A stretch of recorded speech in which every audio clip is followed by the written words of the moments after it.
Occasion ఏదైనా location ఎక్కడైనా తెలుగువారి వేడుక అంటే ఆలివ్ మిఠాయి ఉండాల్సిందే.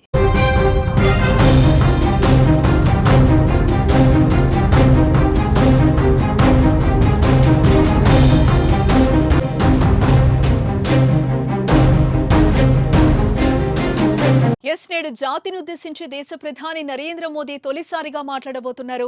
రాత్రి 8 గంటలకు ప్రధాని మోదీ ప్రసంగం ఉండనుంది. ఇకపోతే ఆపరేషన్ సింధూర్ తర్వాత తొలిసారి మోదీ మాట్లాడనున్నారు. అయితే మోదీ ప్రసంగంపై దేశవ్యాప్తంగా ఆసక్తి అయితే నెలకొంది.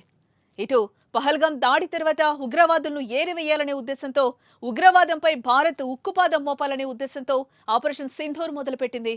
ఇందులో భాగంగా ఉగ్రవాద స్థావరాలపై దాడి చేసింది. ఈ దాడిలో చాలా మంది మోస్ట్ వాంటెడ్ టెర్రరిస్టులు హతమయ్యారు. మరి కొన్ని ఉగ్ర స్థావరాలు నేలమట్టమయ్యాయి. అయితే ఉగ్రవాదులపై దాడిని జీర్ణించుకోలేని దాయాది దేశం మనపై దాడులకు తెగపడింది. దీంతో వారి దాడులకు ప్రతి దాడులు మొదలుపెట్టి పాక్కు గట్టిగా బుద్ధి చెప్పింది. దీంతో కాళ్లబేరానికొచ్చిన పాక్ కాల్పుల విరమణ ఒప్పందానికి అమెరికాతో రాయబారం చేసింది. మొత్తంగా కాల్పుల విరమణకి రెండు దేశాలు అంగీకరించాయి.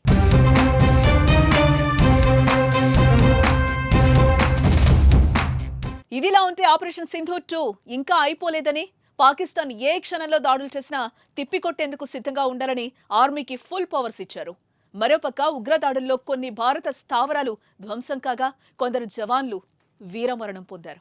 అయితే ఇప్పటివరకు మోదీ ఒక్కసారి కూడా మాట్లాడలేదు.